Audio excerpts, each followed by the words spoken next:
Olá, graça e paz a todos. Hoje iremos falar sobre a Trindade. Ainda continuando na doutrina de Deus, iremos relatar sobre a Trindade. São três deuses? É um Deus? Como podemos definir isso? Vamos ver neste vídeo. Não se esqueça de dar o like, se inscreva e aperte o sininho da notificação, ok?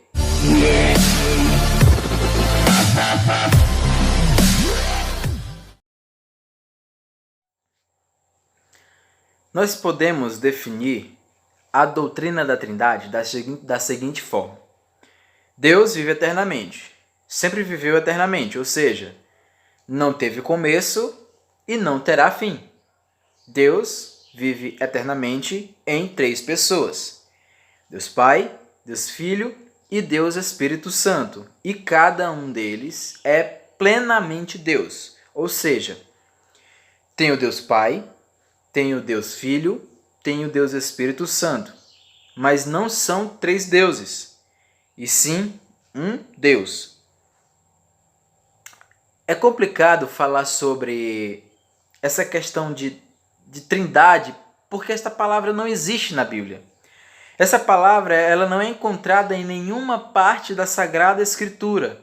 Entre Gênesis e Apocalipse, nós não encontramos esta palavra, nem no grego, nem no hebraico, português, em nenhuma língua é encontrada a palavra Trindade na Sagrada Escritura.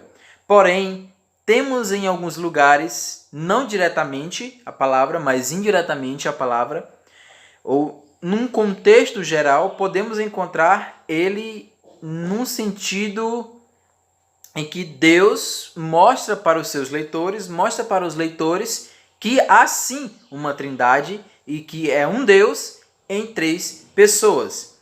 Gênesis, ele diz assim: façamos o homem à nossa imagem e semelhança. O nossa mostra que está no plural. Que esta palavra ali não estava só uma pessoa, mas sim mais de uma pessoa.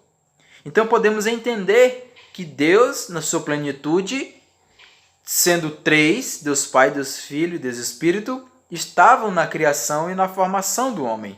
Eles também estavam Em Gênesis 3:22, nos diz assim: então o Senhor Deus disse o seguinte: agora o homem se tornou como um de nós, pois conhece o bem e o mal. Ele não deve comer da fruta da árvore da vida. Aí está mostrando cada um de nós. Então dá a entender que o Senhor não é só um. São três pessoas e um único Deus. A função do Deus Pai foi de planejar a obra da redenção e enviar o seu Filho ao mundo. Deus, através dos profetas, estava falando de formas misteriosas em que Deus queria mostrar aos seres humanos, à sua criação, que viria um Salvador. Viria uma pessoa para salvar e tirar o pecado do mundo. E tirar o pecado das pessoas que creem nele. E este foi o papel do Deus Pai. Gálatas nos diz o seguinte, Paulo nos diz o seguinte à igreja de Gálatas: mas quando chegou o tempo certo, Deus enviou o seu próprio Filho, que veio como filho de mãe humana e viveu debaixo da lei, para libertar os que estavam debaixo da lei, a fim de que nós pudéssemos nos tornar filhos de Deus. Então, o papel de Deus, do Deus Pai, foi de planejar a obra da redenção da criação. Porque no Éden, a criação caiu. O homem caiu. E esse foi o papel do Deus Pai, de planejar a redenção para que as pessoas pudessem, através de Jesus Cristo, encontrar-se e regozijassem de novo com Deus. Já o papel do Filho, ele veio para obedecer ao Pai, como um sinal de honra e respeito a Deus. Por quê?